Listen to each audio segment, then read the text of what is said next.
તો આપણા જેવા અત્યંત સામાન્ય ગરીબ પરિવારના લોકોને ચૂંટણી સુધી પહોંચી શકાય એવું શીખવાડ્યું કોણે? પણ ગોપાલભાઈએ એવું વિચારવું છે કે તમને આટલું બધું શીખવાડ્યું કોણે? આ ટિકિટો માંગવાના લેવલ સુધી કોણે પહોંચાડ્યા? આમ આદમી પાર્ટી અને અરવિંદ કેજરીવાલ ન હોત તો આજે આપણે આપણા ગામમાં શું કરતા હોત? આપણા ગામના કહેવાતા જે રાજકીય આગેવાનો હોય, ખાસ કરીને ભાજપના અથવા કોંગ્રેસના, એનાથી આપણે ડરતા હોત. કોણ ગાળ્યું લખવા માંડ્યું અત્યારથી? હજુ તો હારી વાતો હાલે છે, ત્યાં ગાળ્યું ચાલુ કરી. આપણા વિચારો જ આપણને આગળ લઈ જાય અને આપણા વિચારો જ આપણને પાછળ રાખી દે. અને આપણા કાર્યકર્તાને મોટા માનવા પડે, આપણી ટીમ મોટી માનવી પડે, આપણા નેતાઓને મોટા માનવા પડે, આપણી જનતાને મોટી માનવી પડે. અને ભાજપવાળા વિશે તમે આકરું નહીં બોલો તો તમે નેતાય નહીં હો.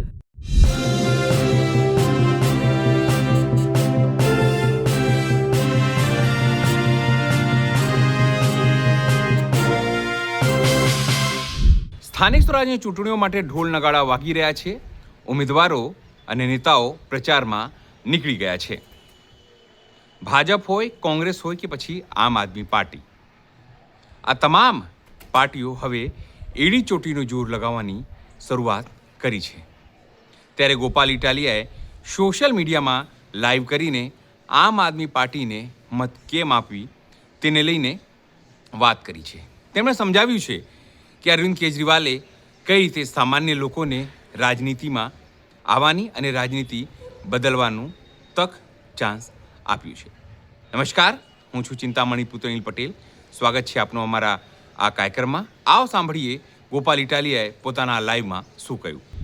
નમસ્કાર મિત્રો, હું છું ગોપાલ ઇટાલિયા.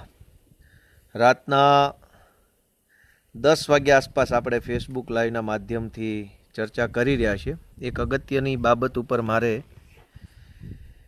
લોકોનું ધ્યાન દોરવું છે, આમ જનતાનું પણ અને આમ આદમી પાર્ટીના કાર્યકર્તાનું પણ.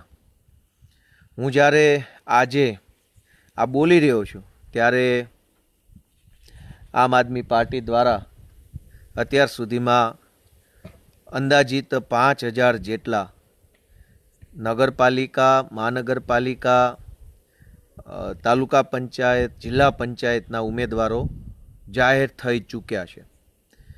આ બહુ જ મોટી સંખ્યા છે. 5000 જેટલા ઉમેદવારો આમ આદમી પાર્ટીમાંથી સ્થાનિક સ્વરાજ્યની ચૂંટણી લડે એ ગુજરાતના ઇતિહાસનો સૌથી મોટો આંકડો છે. કેમ કે ગુજરાતના ઇતિહાસમાં ક્યારેય કોઈ ત્રીજી પાર્ટી આટલી મોટી સંખ્યામાં સ્થાનિક સ્વરાજની ચૂંટણીમાં નથી ઊભી રહી. આ પહેલી વખત. અને હજુ ક્યાં તારીખ પૂરી થઈ ગઈ? હજુ તો લિસ્ટ જાહેર થાય છે, હજુ તો સંખ્યા વધશે, હજુ તો ઘણી વધશે.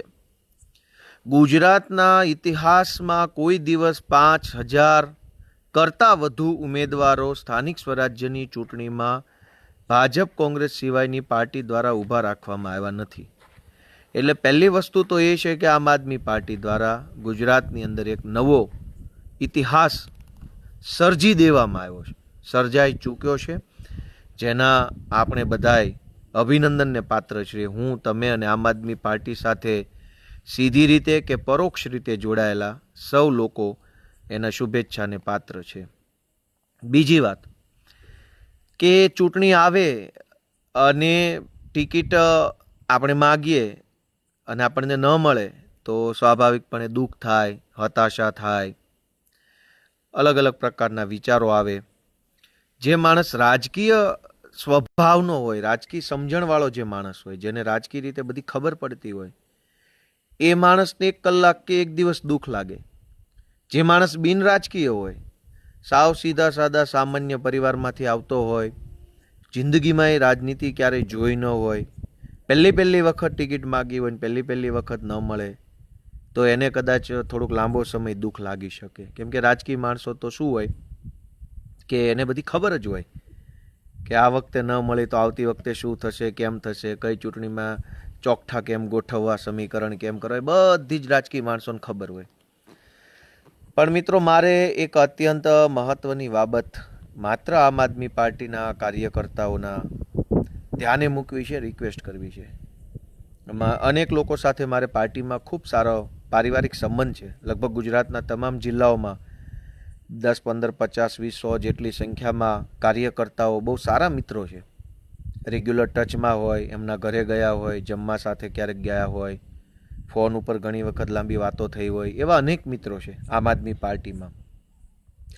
અને ક્યાંક પોતાના માટે, ક્યાંક કોઈ બીજા કાર્યકર્તા માટે, ક્યાંક પોતે જેને સારા ઉમેદવાર માનતા હોય એવા વ્યક્તિ માટે ટિકિટ માગી હોય અને ન મળી હોય, પછી મારું ધ્યાન દોર્યું હોય અથવા પાર્ટીમાં અન્ય નેતાઓનું ધ્યાન દોર્યું હોય, એવી ઘટના ચૂંટણી ટાણે ખૂબ બને.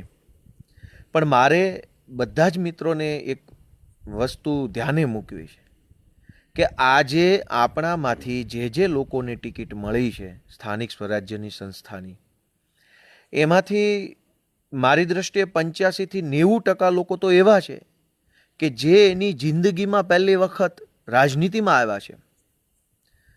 અને એમાં 90%માંથી પણ મોટાભાગના લોકો એવા છે, બહુ ઓછા લોકો એવા છે, સોરી બોલવામાં ભૂલ છે, 90%ની અંદર પણ બહુ ઓછા લોકો એવા છે કે જે પહેલી કે બીજી કે ત્રીજી વખત ચૂંટણીની અંદર જતા હશે.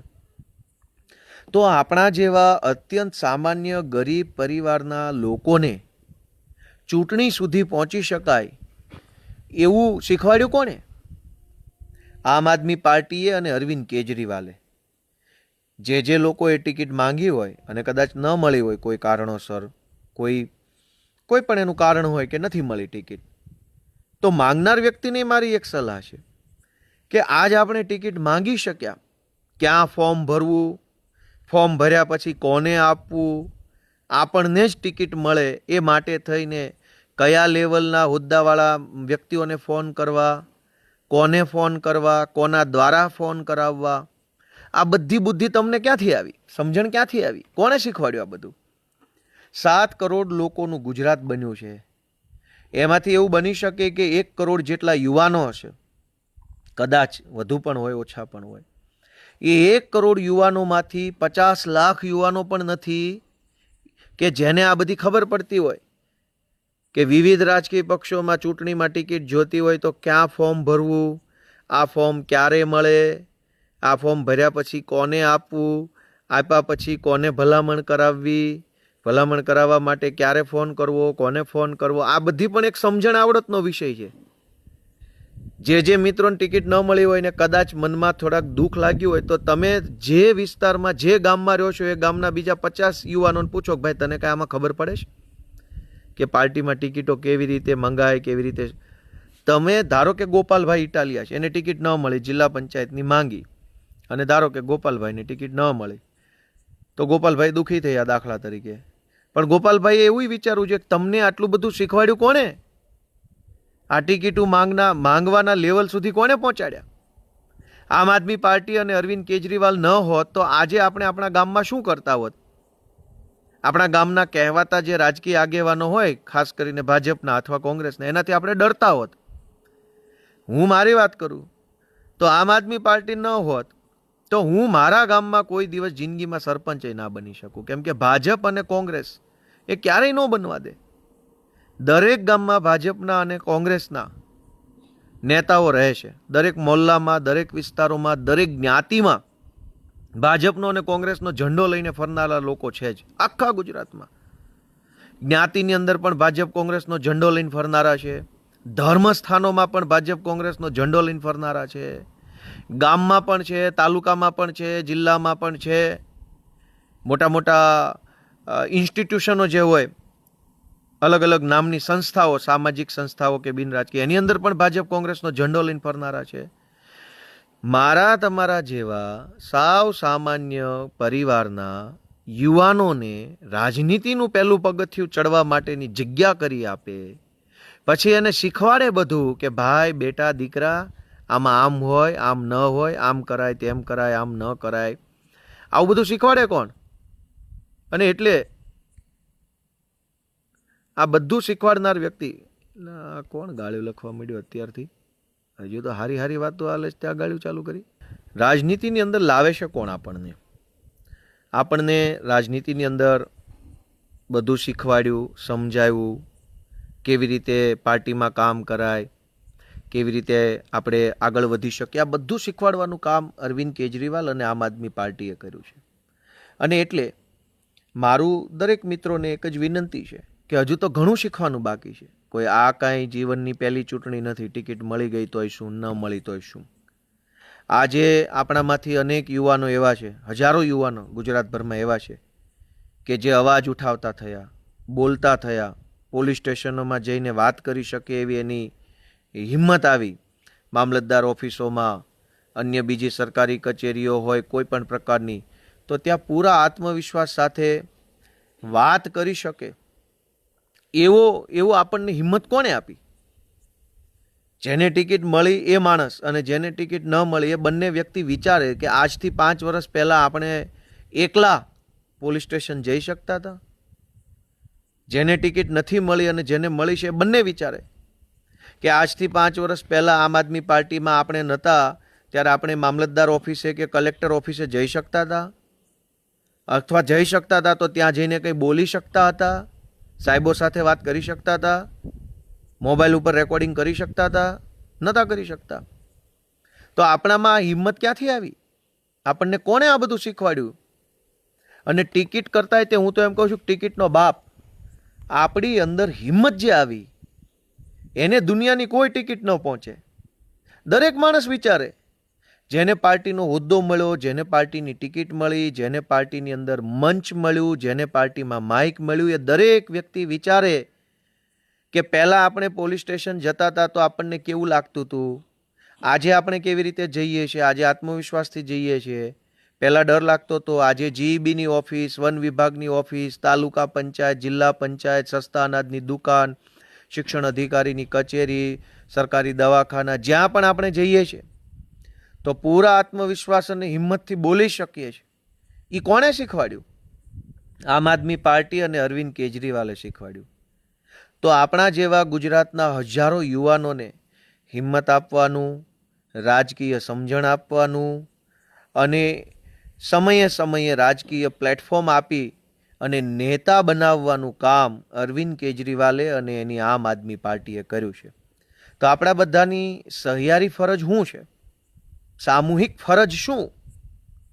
આપણા બધાની સામૂહિક ફરજ એ છે કે કોઈ પણ પ્રકારના મહત્વકાંક્ષાઓ, લાગણીઓ, અપેક્ષાઓ કે હતાશાઓમાં તણાયા વગર હજુ પણ કરોડો યુવાનોને રાજનીતિનું પગથિયું ચડવાની તક મળે એ માટે થઈને આપણું દુઃખ સાઈડમાં મૂકીને આમ આદમી પાર્ટીને ગુજરાતની અંદર પ્રસ્થાપિત કરવા માટે આપણે યોગદાન આપવું જોઈએ. ઘણા બધા મિત્રો મારા સંપર્કમાં છે, એમણે પોતાની લાગણીઓ મને વ્યક્ત કરી કે ગોપાલભાઈ, હું પાર્ટીમાં આટલા વર્ષથી કામ કરું છું, અથવા તો હું આવું કામ કરું છું, અથવા મેં આવી તકલીફ વેઠીને આવું કામ કર્યું છે. એમણે પોતાની બધી જે કાંઈ પણ બાબતો હતી મને જણાવી. મારું એટલું જ કહેવું છે કે આપણે ટિકિટ માગી શકીએ કોઈ પાર્ટીની અંદર, એ લેવલના નેતા પણ કોણ બનાવે છે આપણને? અનેક યુવાનો, આજે હું મારા વતનનું ગામ ટીમ્બી છે, ટીમ્બી ગામમાં અત્યારે ટિકિટ એમ કહો કે ભાઈ ટિકિટ જેને જોઈએ એને આપવી છે તો પણ માગવાવાળા માણસો નથી. હરીફરીને 1-2 ભાજપમાંથી ને 1-2 કોંગ્રેસમાંથી. બીજો અવડું મોટું ગામ છે 2,500-3 હજારની વસ્તીનું, એમાં કોઈ ટિકિટ માંગનારો માણસ નથી. કેમ કે કોઈને ભાજપ કે કોંગ્રેસ ક્યારેય રાજનીતિ શીખવા જ નથી દેતું. એટલે ગામમાં મત આપનારા 2500 હોય પણ ટિકિટ માંગનારા 2 નથી હોતા. તો જે ટિકિટ માંગનાર વ્યક્તિ બની ચૂક્યો છે એણે તો પહેલાં ખુશ થવું જોઈએ, અરવિંદ કેજરીવાલનો આભાર માનવો જોઈએ કે તમને આટલું તો આવડી ગયું.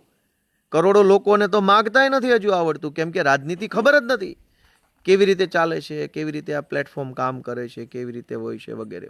અને એટલે મારી ગુજરાતભરના તમામ યુવાનોને વિનંતી છે કે આમ આદમી પાર્ટીના પ્લેટફોર્મને મોટું બનાવવા માટે તમારા સહયોગની જરૂર છે.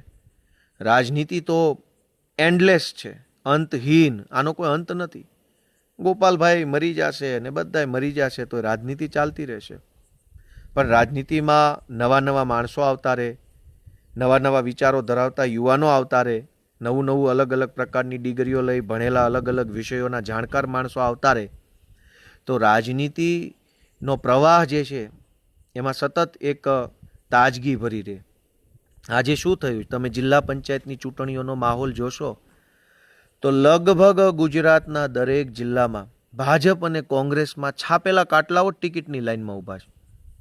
કમસે કમ છેલ્લા 30 35 વર્ષથી ગામને ગોથે ચડાવ્યું હોય, ગામને લૂંટી લીધું હોય, સમાજની અંદર ભાગલા પડાવ્યા હોય, લોકોમાં વાદ વિવાદ કરાવ્યા હોય, બે જ્ઞાતિ વચ્ચે ઝઘડા કરાવ્યા હોય, આવા જ માણસો તાલુકા જિલ્લાની લાઈનમાં ઊભા છે, ટિકિટની લાઈનમાં. જે મારી આ વાત સાંભળે છે એ બની શકે બનાસકાંઠાના હોય, પાટણના હોય, ભાવનગરના હોય, છોટાઉદેપુરના હોય. ગુજરાતના દરેક જિલ્લાની આ જ કહાની છે કે વર્ષોથી જે લોકો છાપેલા કાટલાઓ છે એ જ રાજનીતિમાં આગળ આવતા જાય છે. એ જ તાલુકામાં, એ જ જિલ્લામાં, એ જ નગરપાલિકામાં એના જ છોકરા, એના કુટુંબ, એના કાકા, એના ભત્રીજા, એના બાપા, એના એ જ લોકો. તો અરવિંદ કેજરીવાલે 5,000 કરતાં પણ વધુ તાજા તરવૈયા નવયુવાનોને, નવયુવતીઓને, નવા વિચારો ધરાવતા યુવાનોને આમ આદમી પાર્ટીના માધ્યમથી તાલુકા, જિલ્લા, નગરપાલિકામાં તક આપી છે. કેટલાક લોકોને ટિકિટ મળી, કેટલાકને ન મળી. જેમને મળી એમાંથી કેટલાક જીતશે, કેટલાક હારી જશે. આ બધું થવાનું છે. પણ નવું નેતૃત્વ આવ્યું, નવા વિચારો આવ્યા, નવી દિશા મળી. એનાથી સારું ગુજરાતમાં બીજું હોઈ શું શકે? અને એટલે મારી બધાને વિનંતી છે, અને ખાસ કરીને જેમને ટિકિટ નથી મળી, અને પહેલી વિનંતી એમના માટે છે કે ભાઈ, ટિકિટ નથી મળી પણ આમ આદમી પાર્ટીમાં આવીને હિંમત મળી ને, પોલીસ સ્ટેશનોમાં, સરકારી કચેરીમાં બોલતા તો થયા ને. ટિકિટ નથી મળી પણ રાજકીય કામ કેવી રીતે કરાય એ જાણકારી તો મળી ને. ટિકિટ નથી મળી પણ પાર્ટીમાં અને પાર્ટીના કારણે પોતાના આસપાસના વિસ્તારમાં અને સમાજમાં થોડીક આબરૂ ઇજ્જત તો વધી ને.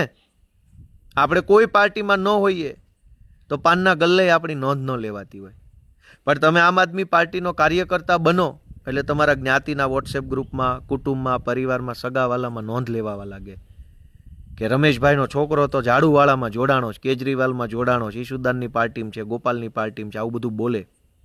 તો ટિકિટ નથી મળી, હિંમત મળી છે, ટિકિટ નથી મળી, ઇજ્જત આબરૂ મળી છે, ટિકિટ નથી મળી, પણ આપણને રાજકીય કામ કરવાની તક મળી છે.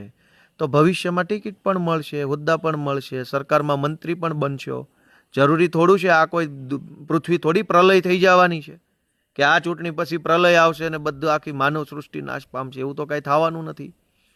તો દરેક મિત્રોને જેને ટિકિટ મળી છે એમના માટે મારી તો વિનંતી છે. મને મારી જિંદગીમાં આમ આદમી પાર્ટીએ 2 વાર ટિકિટ આપી, એકવાર કતારગામથી અને એકવાર વિસાવદરથી. એકવાર હાર્યો ને એકવાર જીત્યો. ટિકિટ જેને પણ મળી છે એમને 2 હાથ જોડીને વિનંતી છે કે ભાઈ, અહંકાર ન કરતા. જે દિવસથી તમારા વાણી વર્તનમાં અહંકાર આવ્યો એટલે સમજી લેજો કે તમારું પતન થતાં ઈશ્વર પણ તમને નહીં બચાવી શકે. કેમ કે દુનિયામાં એક માણસ બીજા માણસને ક્યારેય આગળ નથી લાવી શકતો અને એક માણસ બીજા માણસને પાછળ નથી રાખી શકતો. આપણા વિચારો જ આપણને આગળ લઈ જાય અને આપણા વિચારો જ આપણને પાછળ રાખી દે. જીવનમાં આગળ વધવું હોય તો અહંકાર ન હોવો જોઈએ. આપણને ટિકિટ મળી ગઈ છે તો આપણે સૌથી નાના બની જવાનું અને આપણા કાર્યકર્તાને મોટા માનવા પડે, આપણી ટીમ મોટી માનવી પડે, આપણા નેતાઓને મોટા માનવા પડે, આપણી જનતાને મોટી માનવી પડે. આપણે ટિકિટ મળી ગઈ એટલે હું મહાન છું ને હવે જેને નથી મળી અથવા મને ટિકિટ ન મળે એ માટે જેણે કોશિશ કરી હતી એ બધાને હું ઇગ્નોર કરું, એવું નહીં કરવાનું. કેમ કે એ સારા નેતાના લક્ષણ નથી. રાજનીતિ તો બહુ લાંબી ગેમ છે, બહુ લાંબી ગેમ છે. કોઈ 2, 5, 10 વર્ષની ગેમ નથી, 100 વર્ષની ગેમ છે. અને એટલે જેને ટિકિટ મળી છે એ દરેક મિત્રોની વિનંતી છે કે બિલકુલ અહંકાર ન કરવો, સહેજે અભિમાન આપણા વાણી વર્તનમાં દેખાવું ન જોઈએ. કોઈ મોટી તોપ બનીને ફરવું નહીં. ક્યાંય પણ આમ બોલવામાં જરાય પણ તોછડું વર્તન આપણી પોતાની ટીમ અને પબ્લિક સાથે ન કરવું. ભાજપવાળાને 4 શબ્દો આકરા કહી દો તો એ તો કંઈ બહુ વાંધા જેવું નથી, કહેવા જ જોઈએ. અને ભાજપવાળા વિશે તમે આકરું નહીં બોલો તો તમે નેતાય નહીં હોવ. એટલે ભાજપવાળાને વાંધો નહીં, એ તો હું છે જ એવા નાલાયક કે આપણે એને સીધી ભાષા સમજ્યામાંય નથી, હરામી છે જન્મજાત જ તે.